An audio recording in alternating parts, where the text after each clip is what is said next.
Hi, I'm James Melendez, James a Wine Guy, here to talk about three continents, three varietals. For me, it's a really important varietal to call out, bring out, and celebrate. It's a wonderful varietal that really has lost some attention. I'm not going to say it's lost in its entire focus.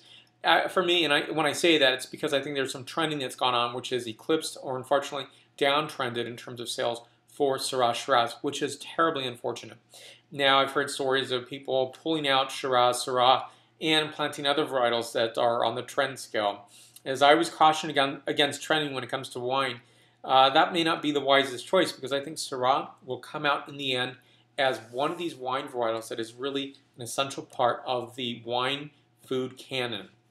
Now here we have some great examples, and I'll call and bring each of these out and just give you a little descriptor. And really the purpose of these videos is to think about diversity of wine varietals that are being grown around the world. And I think, of course, we have some obvious spots that are not highlighted here, but it doesn't mean that they're not important. It truly does, and I'll definitely mention those regions in a moment. So what we have here is this wine. It's called Sentinelle de Messiac, and this is a wine from the Minervois. Now, this is 75% Syrah, 25% Carignan. Calling this out because Syrah is really important to this region, the Languedoc, but I really want to say, okay, this is part of the canon of Syrah Shiraz. It's 75%, and for me, that is a really important call out. Now, you can tell just by the gorgeous colors here.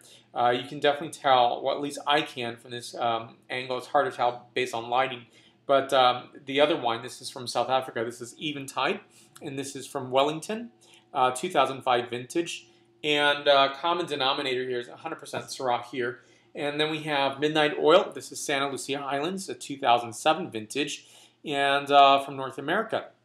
Now we have a characterization that these are 14% alcohol content wines, 14.2%. The darkest one is probably from the coolest region, which is Santa Lucia Highlands, and that's a beautiful, beautiful dark inky color. Slight less ink in coloration here, but still very dark.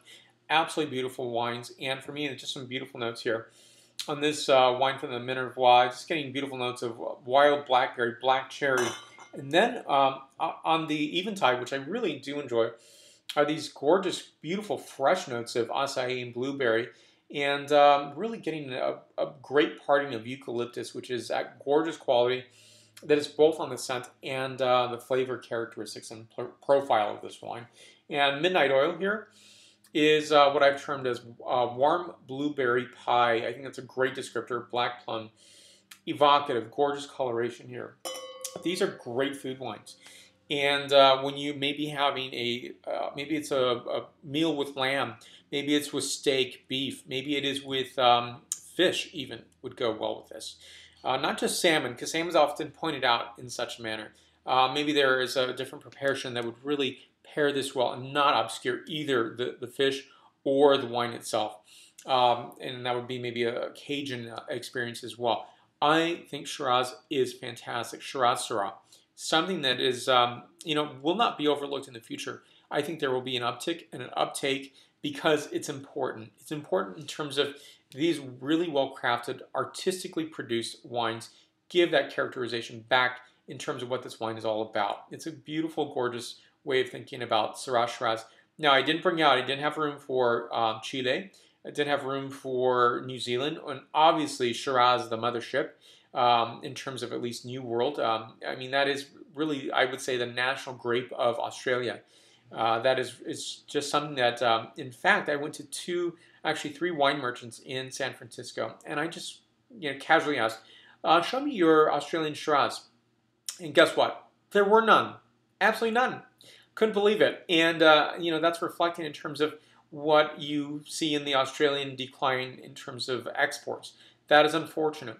But I think that's because in some ways this wine grape has been, I wouldn't say necessarily forgotten, but it has to be constantly talked about. Because I think it's really, there becomes a decline because it's not in the imagination. And I did talk to a wine merchant that I know, and I didn't want to keep pressing it, but I think in some ways it was one of those afterthoughts like, oh, yeah, you're right. I don't know why I don't have any. So I think these are the opportunities. There's some great price points that I found on these wines here. Gorgeous sense of bringing everything together. And I think it's an evocative sense of that great viscosity, notes of complexity or those complex sequencing notes that both are on the scent and the taste. So for more wine reviews, please go to jamesthewineguy.com. Please subscribe to my videos on YouTube, Facebook, Twitter, Vimeo, Google+, Pinterest. Salud.